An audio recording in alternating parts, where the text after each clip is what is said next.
My phone lit up at 7:12 p.m. Stuck in traffic. Going to be hours late. I stared at the message while the lasagna I pulled from the oven cooled into a brick on the counter. Then I typed back what a trusting husband is supposed to type. No problem. Drive safe. I even added a heart. Then I opened the GPS app for the SUV. Blue dot. Motionless. Not on the freeway. Not downtown. Not in some endless line of brake lights and bad luck. Parked, very neatly, on a quiet cul-de-sac 20 minutes away. At Evan Mercer's house. Her work husband. The one she told me not to worry about. The one who just got her sense of humor. The one whose wife, Rachel, had smiled across our patio table 3 months earlier, while my wife laughed too hard at a joke that wasn't funny. That was the moment something in me had shifted. Not cracked, shifted. Because betrayal rarely arrives with lipstick on a collar or a hotel receipt in a pocket. It arrives as tiny corrections in a person you know too well. A phone turned face down. A new perfume for the office. Late meetings that somehow always landed on Thursdays. She had been my person for 11 years. We built routines so intimate they felt sacred. Sunday coffee on the porch. Grocery lists scribbled on the same magnetic notepad. Her cold feet finding my calves in bed every winter. I knew the cadence of her breathing when she was asleep. I also knew when she started lying. That text didn't break me. It clarified me. I didn't call. I didn't drive over in a rage. I didn't give them the dignity of chaos. I took screenshots. Time-stamped location logs. Battery percentage. Arrival time, duration. Then I opened the folder I'd started 6 weeks earlier. Receipts. Messages I'd recovered from the Sin's tablet she forgot existed. Deleted calendar entries. Hotel loyalty points she'd never earned with me. Pictures from office retreats. Where his reflection kept appearing in mirrors and windows like a stain she thought I wouldn't notice. I'd already met with a lawyer. Already separated our finances. Already copied tax returns, retirement statements, mortgage documents. Already changed the passwords on everything that was mine and only mine. The truth is, revenge only looks impulsive from the outside. Done properly, it's architecture. At 7:16, I clicked Rachel's contact. We weren't close, but we'd exchanged numbers after a neighborhood fundraiser.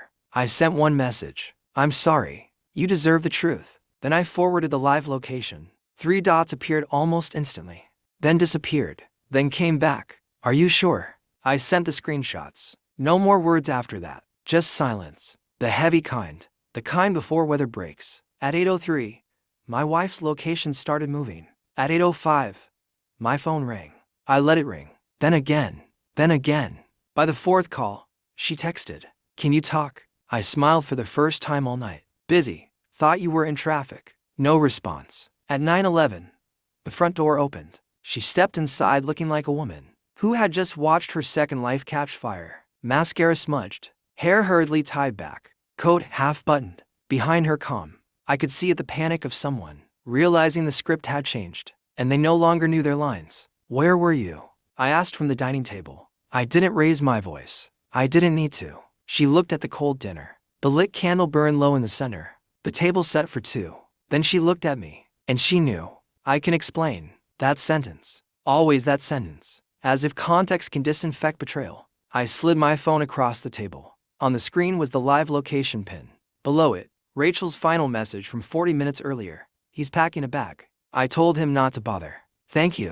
My wife went pale so fast it was almost impressive. Then came the tears. Immediate, strategic, useless. This isn't what it looks like. No, I said. It's exactly what it looks like. For once, let's not insult each other. She sat down slowly, like her knees had forgotten their purpose. I handed her an envelope. Inside were copies of divorce papers, temporary financial orders, and a printed lease agreement for a furnished apartment across town, paid for 1 month in advance. I had even highlighted her move-out deadline. She looked at me like I'd become someone else. That was the irony? I hadn't. I had simply stopped being someone she could afford to underestimate. The fallout was efficient. Evan lost his marriage by midnight. My wife lost hers by breakfast. By Monday, HR had both their names. By Friday, I had peace. People think revenge is loud, explosive, messy. It isn't. The best revenge is quiet enough to let them hear every door closing behind them. I didn't destroy her. I just held up the truth and let it do what truth always does. Burn. And when the smoke cleared, I was still standing.